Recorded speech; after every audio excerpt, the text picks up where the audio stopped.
Good morning, welcome back to another one of my videos. And then in this video I'm going to be cooking oxtails.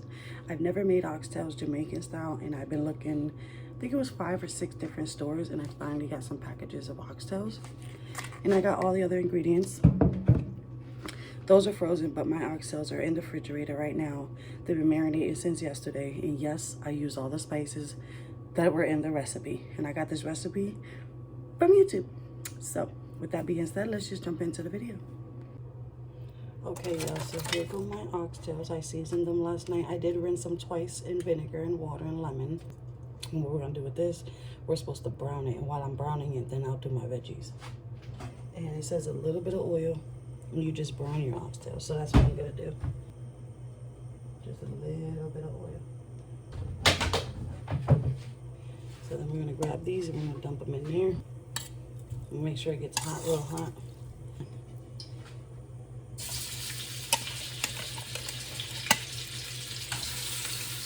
You guys up here, you guys can see.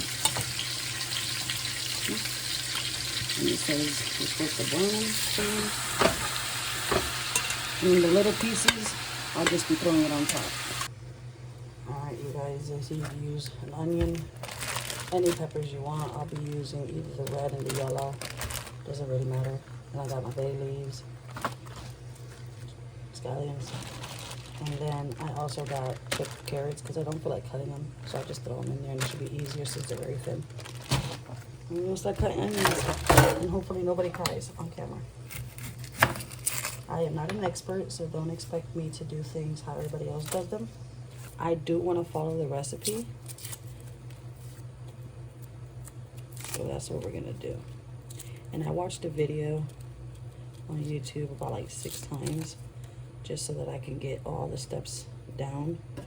And I want to make sure that I don't miss any of the steps, like adding certain things.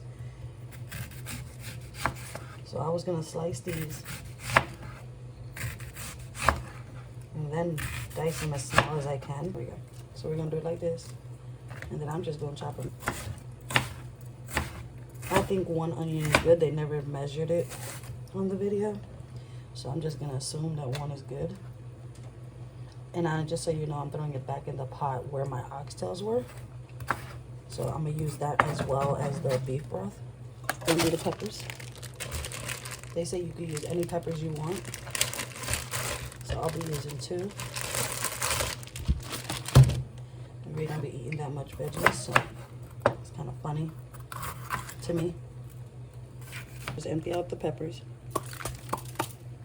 Make sure you take all the seeds out. They didn't say how big or how small to cut them. They just said add a pepper, so I'm cutting them this way because I have picky eaters. From there, I got all my veggies, my onions and stuff like that. I'm just gonna add garlic to this. I used, again, minced garlic. 1, 2. I love garlic, so you don't have to put as much garlic if you don't want to. I even want some of the juice. Do it from over here and move these around a little bit. And I'm gonna rag because ain't nobody trying to burn myself. I tried to put it inside of my slow cooker, but it wouldn't fit because of the amount of oxtails that I'm cooking. So I just put it back in this pot. Same thing that I was gonna do over there, I'm gonna have to do over here. And I'm just gonna make sure that I get them all soft coated. And I guess now this is a recipe on stovetop. And this is how it came out. Ooh, smells so good. Smells so good. So we're gonna go hurry up and like mix it up a little bit. Oh, that do look good. That do look good. Oh my god, look at that. That looks so delicious. Anyway, so now I'm about to do ketchup. They say ketchup gives it like a tang taste, and it helps thickens up the juice. So, and that sounds so horrible. So let's put this ketchup in there, which is a cup. Ketchup. That sounds so funny to say. So you just mix that in there. And then our buttered beans. They say try to drain all the liquid that you can because it soaks up the liquid that's in here. So here we go.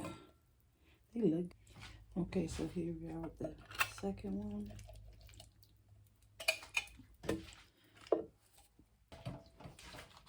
Okay, so I got my carrots.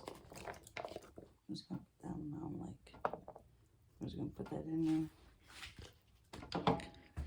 And then we're gonna mix it up one more time. Yes, that's what we're gonna do. Screw it. Screw it.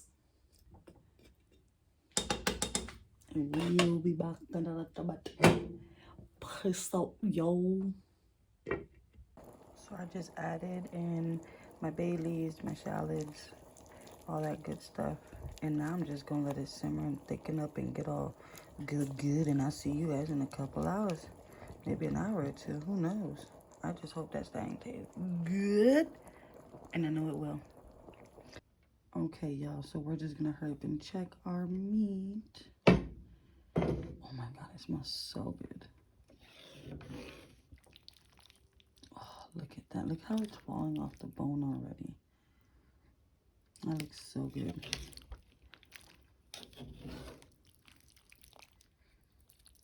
Look at that one. That one looks beautiful. Time to make the rice. Okay, so now we're back and we have our oxtails in this pot so that I can make my rice in that one. Here, what are your oxtails? There you go. Them babies look good. And then over here, we got our rice cooking. And I didn't want to make just plain white rice, so I put a package of sasami in my rice so that way I can have yellow rice. Okay, y'all, everybody do their thing different. I'm going to show y'all how I do mine. My rice is already done, so I don't scrape the bottom. I just get the sides, push it all to the middle. That's what we do. Bring it down. Now here's the trick. Y'all gonna think I'm crazy. This is what I do though. I want all that water and that moisture to stay inside my rice. So I bring it to the middle, right? Y'all gonna laugh, ready? Put a bag on it. But make sure your bag wet though. I wet it with water. Yes, I know y'all can go, what the hell? She put a damn bag in her pot for? Bring it there. Put your lid on it. And let it cook. When you come back, all that moisture is gonna stay on the bag. It's gonna keep your rice warm. Keep your rice wet, I mean, so it ain't sticky, it ain't clumpy, it ain't not like that. Promise you, when you see the end of this, you'll understand what I'm saying. So I started recording. I started doing my rice without recording, so I wanted to show you guys how fluffy it looks. You see, I don't know how to explain it, but I use the bag to hold the water in it. You know how water evaporates and it goes up and whatever not. I wanted to go right back onto that, but if you put the lid on it, what happens is it'll stay on the lid, and then when you take off the lid, it'll drip to the sides. With the bag, it'll come up and just drip right back down. I don't know. That's just my mind and how I see it. So, goddamn it works for me. My rice looking fluffy though. Get your bag. You see how the bag's wet? Get your bag. Just lay it on there. You don't want the sides to touch. Clearly, you don't want your bag to be burning. So you're just gonna lay it on there and make sure that it covers majority parts of your rice so the water goes right back in. Rice is almost done.